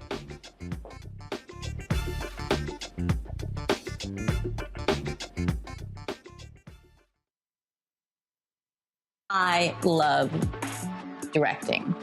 It's a different kind of piece. I do believe that the 30 years I was acting was to prepare me for what I'm supposed to be doing, and that what I really am good at. But when you were acting, were you even thinking about directing? Nope. Were you? So what the hell happened? If you had asked me 15 years ago, I probably would have said, no, I don't know. I was doing Ava DuVernay's first film, I Will Follow. Mm-hmm. And during that process, I think because it was her first film, maybe She's self-taught. Absolutely. I probably gave too many suggestions. And at some point, Ava said to me, I think you're a director and you don't know it.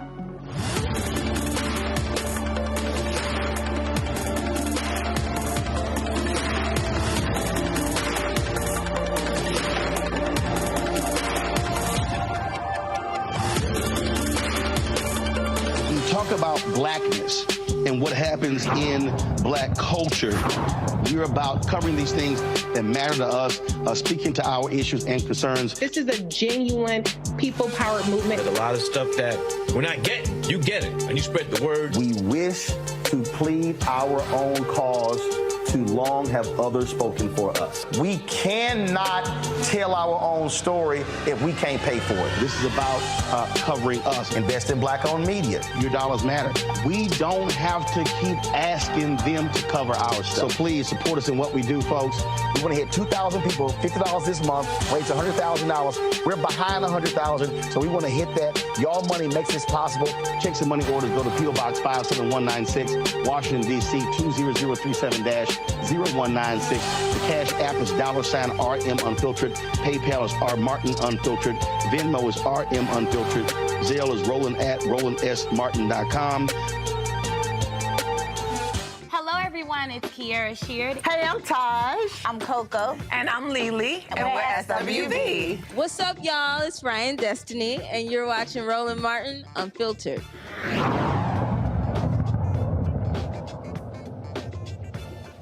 All right, folks, a Phoenix, Arizona family have filed a lawsuit against police alleging they used unreasonable force during an arrest of a man earlier this year. Hakeem Terrell was taken into custody after he refused to leave a New Year's Day party in 2021. He exhibited signs of a mental health crisis when 7 Phoenix police officers put their weight on him lying face down. Terrell told the officers they were killing him as they pressed his legs on his body to change his handcuffs. Terrell's family contends that newly released body camera footage shows officers leaving him face down and on the floor without medical attention for 6 minutes. Civil rights attorney Ben Crump, he is representing the family. Let's go to New York City, where a New York City cop has been suspended after he punched a 14-year-old girl during an after-school fight. This video went viral. Watch this. He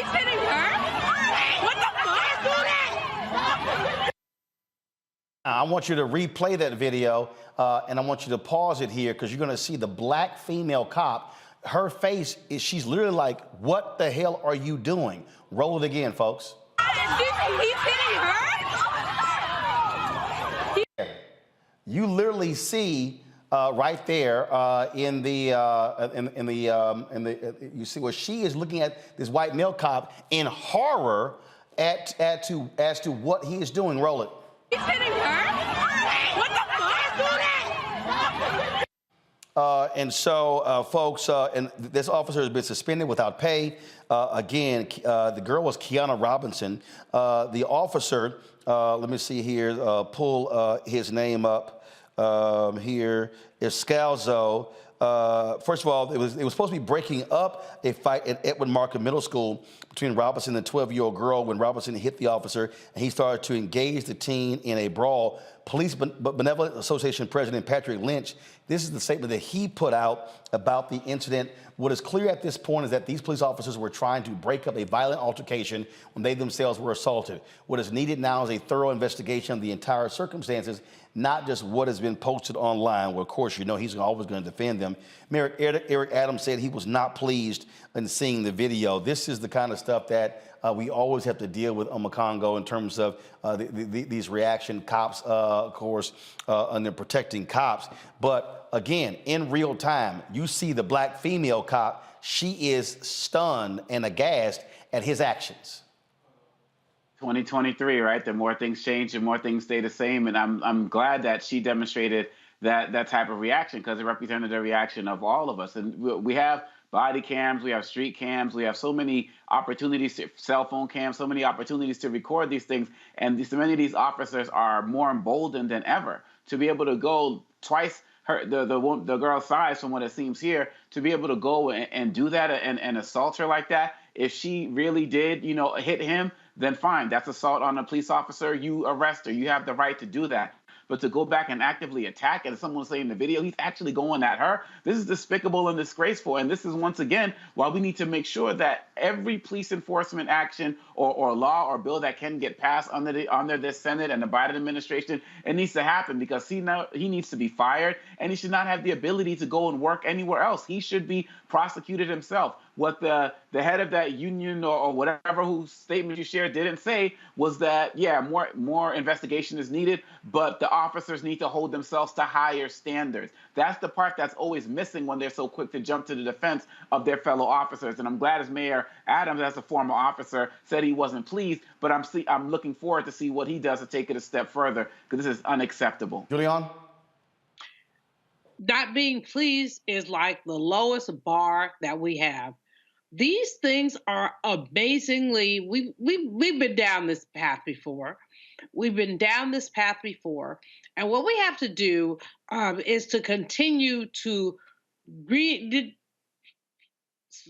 a light on it. Roland, I'm just speechless. I watched it before and I watch it again. And I think about young Black women and the ways that our young sisters are being treated. Of course, it's young Black men as well, but we don't often talk about what the impact is on young women. And that's one of the things that has to happen. I appreciate what Congo has said, and I appreciate the context. But let's be clear. We cannot have people beating up Black women just because they can. And that's where we are. That's where we are. It's frightening. It's despicable. We don't need this anymore. That's all. We don't need this anymore. Renita? Well, this video, is a prime example of why I always say it is not about the policing, about the training. I know a lot of people want to say that officers need better training, and that is why we're having so many instances of police brutality and police killings. But it's not about the training, because common sense would tell you that you do not need to punch somebody 11 times in the head in order to do your job. I have never been through officer training, and I know that. That is common sense. And I submit to you that had this not been a young Black woman, this officer would not have decided to punch her 11 times in the head. And so, again, most of this is about decision making. It is about character issues. It is about a system that lacks accountability for police officers. And that is why we continue to see the violence happening. It's not about the training.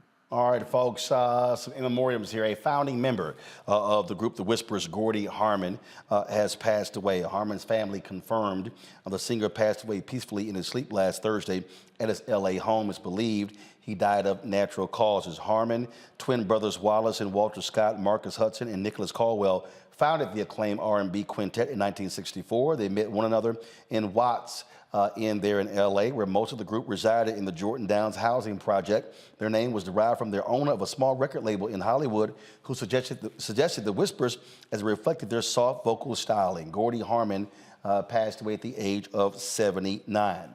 Last week, legendary drummer Fred White of the Grammy-winning ensemble group Earth, Wind & Fire, he also transitioned to become an ancestor. He played for Donny Hathaway before joining Earth, Wind & Fire with his brother Verdine and Maurice in the mid-1970s. The group is most known for their hits Boogie Wonderland, September, and so many others. They won 6 Grammys, inducted into the Rock and Roll Hall of Fame in 2000, and also played the 2005 Super Bowl halftime show. Fred's youngest brother, Verdine, confirmed his death on Instagram, folks, with regards to that. So again, certainly sad news there. And also this weekend, we lost a gospel singer. Folks, you don't have that other memorial, please? I asked for it, okay? Kevin Lemons, a gospel singer out of Atlanta, was in his home and collapsed on Saturday, passed away at the age of 44 years old. Many folks in the gospel community, they expressed shock and sadness at his death. This is the statement that the family put out. It is with great sorrow and a heavy heart that the Lemons family announces the transition from labor to reward of our beloved husband, brother, friend, and choir master, Kevin Lemons. It should be a second page, folks. Go to that, please. Go to the second page of the statement. All right, so, again, Kevin Lemons formed a gospel group there in Atlanta several years ago. He, of course, signed to Hezekiah Walker's record label. Again, Kevin Lemons passed away at the age of 44 years old. And so that is absolutely, sad news there. To be 44. It was at home with his family when he collapsed on Saturday and passed away. And of course, we have yet to get the funeral details. Anita Porter passed away at the age of 74. And so several of our luminaries in the past week passed away. Also, folks, Friday was a one-year anniversary of the death of Sidney Poitier. And this weekend, yesterday, I was at the Kennedy Center. The folks at Apple Plus had a screening of the documentary Sidney, directed by Reggie Hutland, produced by Oprah Winfrey, on Sidney Poitier. Absolutely fascinating documentary. And so enjoyed the Q&A with Sherry as well as Pamela Poitier. And so I'll be uploading soon that video of our conversation. And so, again, it's been a year since we lost the great Sidney Poitier. His 96th birthday would be February 20th, and the family there say they certainly will be doing something to acknowledge that. Folks, coming up next, we'll chat with nutritionist Cootie Mack about how you need to be preparing yourself food-wise, not all about exercise. He says 9% of losing weight and getting healthy is watching what you eat and how you eat. He's next on Roland Martin Unfiltered on the network.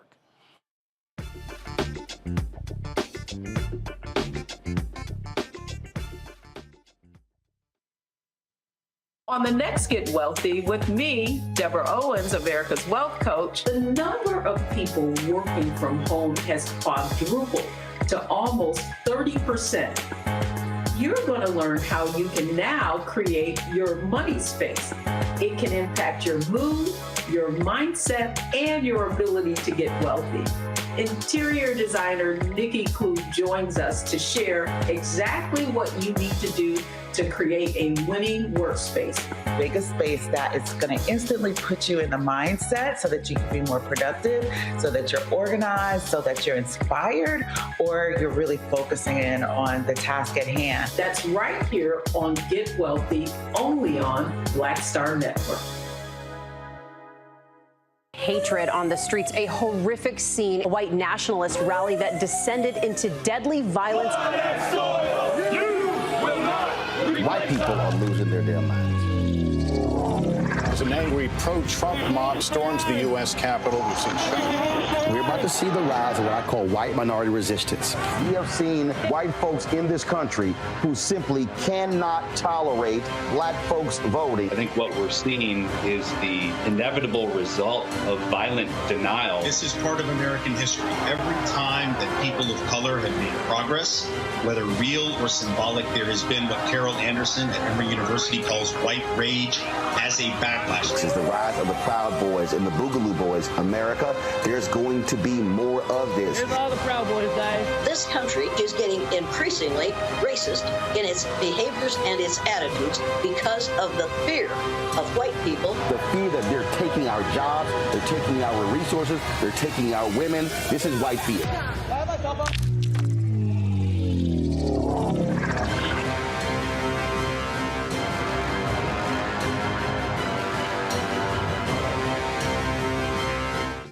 What's up, everybody? It's Godfrey, the funniest dude on the planet. Hi, I'm Israel Houghton. Apparently, the other message I did was not fun enough. So this is fun. You are watching Roland Martin, my man, Unfiltered.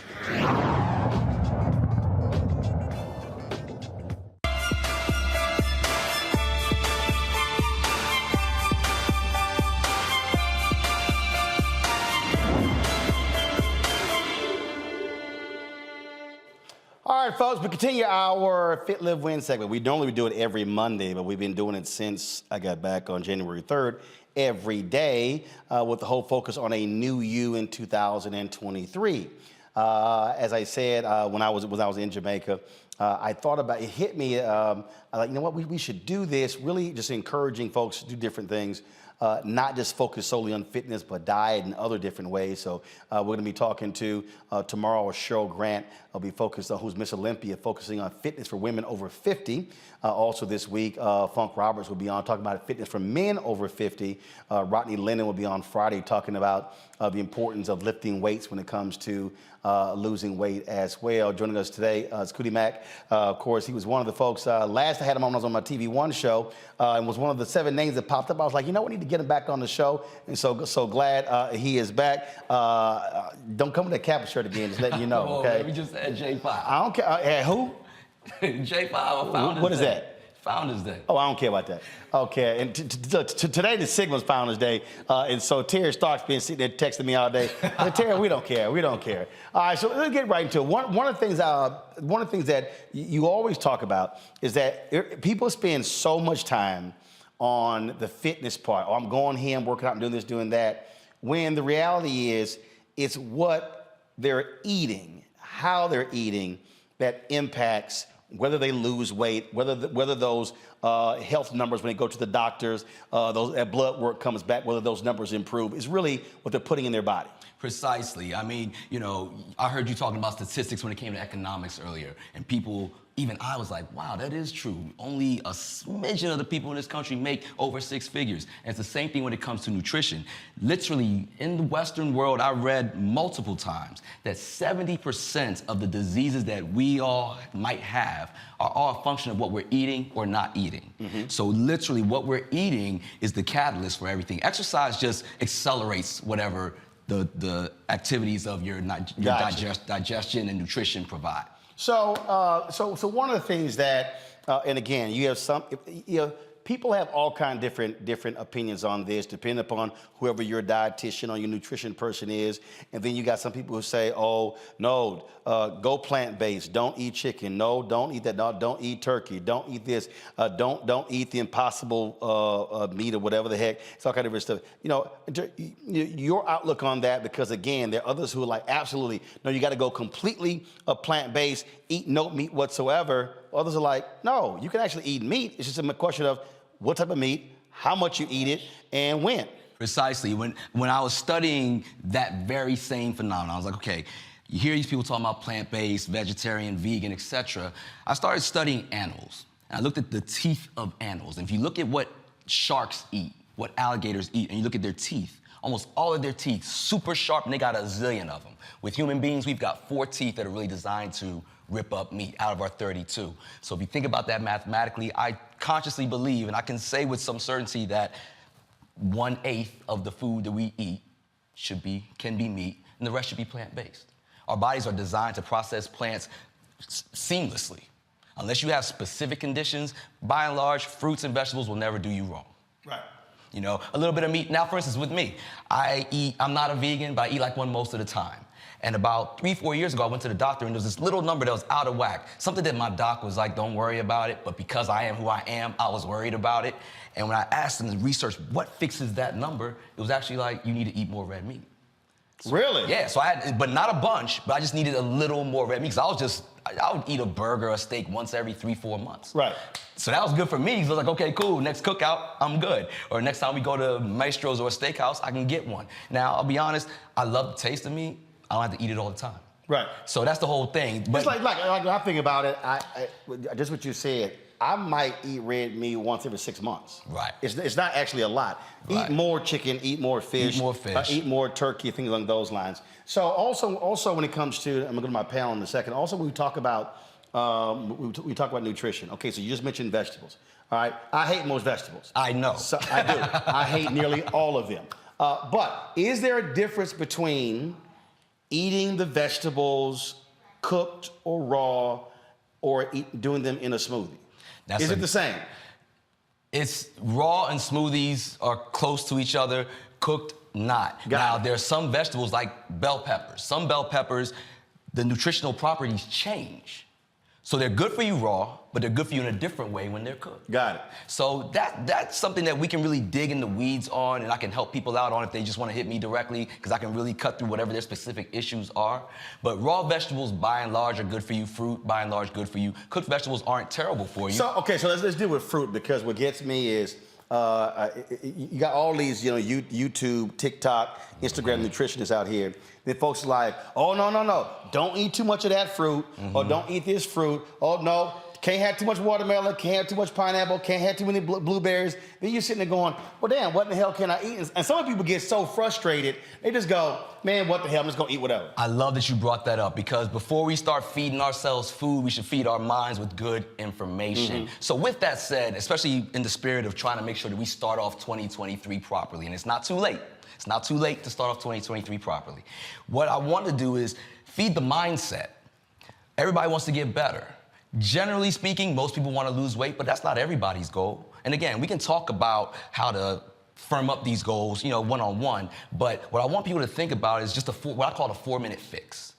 Just while you're setting, because fitness people try to run away from the word resolution. Got it. Because they're afraid that the people out there listening and watching, we can't enforce or maintain these habits. So what you gotta do is make these habits palatable. So what we wanna do is take a minute every night and just think about what your goal is. If it's losing weight, if it's building muscle, and then dedicate just 2 minutes the next morning to that. So if you're gonna eat more apples, when we talk about apples, if you're gonna make a smoothie, if you're gonna do jumping jacks, push-ups, whatever, just think about it for a minute the night before, commit just 2 minutes to yourself. Do those 2 minutes the next day, and then pat yourself on the back for doing it. In literally just 4 minutes, if you make that, you can make that a habit, because we all have 2 minutes. You make that a habit every day. Then once 4 minutes, you realize what 4 minutes really isn't. Then you can make it 6 minutes, 10 minutes, 15, and extend it. And every day that you make it a habit, you actually can reinforce it and stick to your resolution. Questions from our panel. Renita, you first.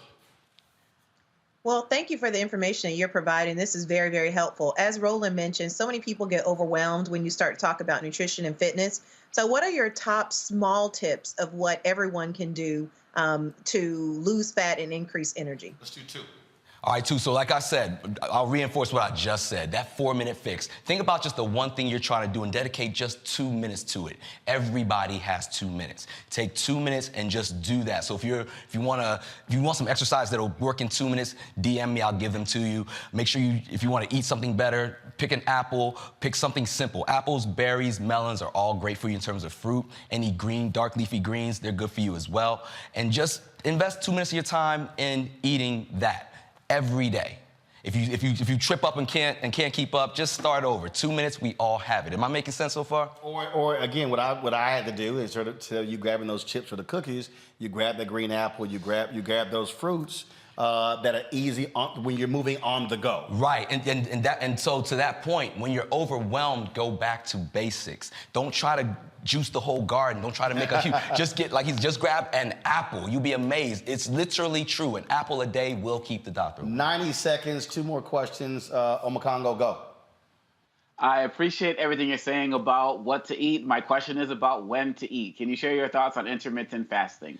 Yeah, so when you go to sleep, if you're sleeping as recommended, which means 6 to 8 hours, that's an intermittent fast. If you think about it, that's why the first thing you eat is called break fast, right?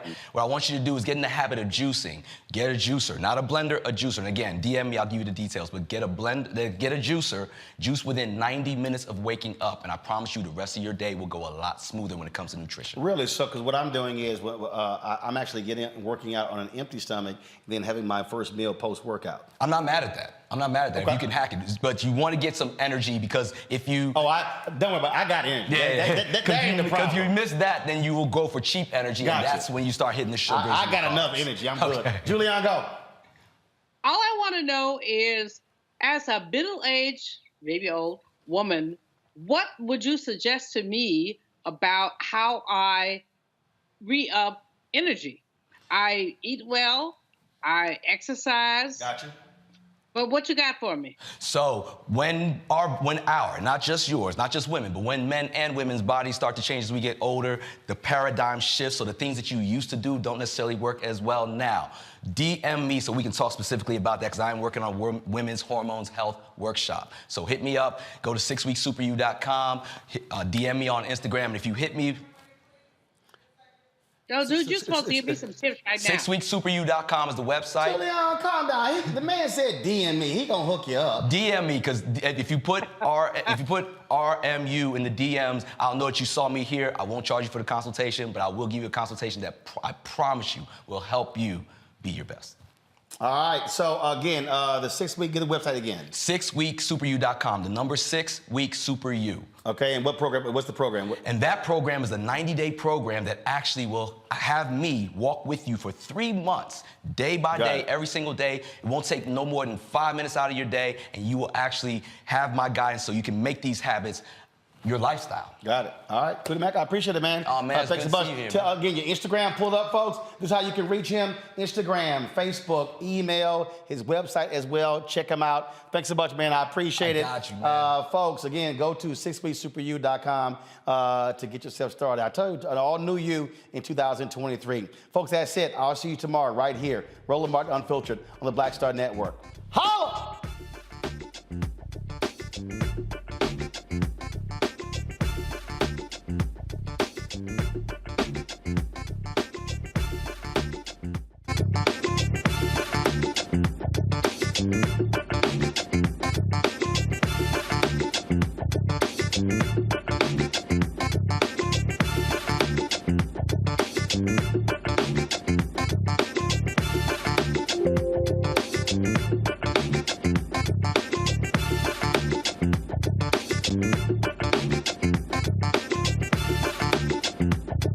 Thank you.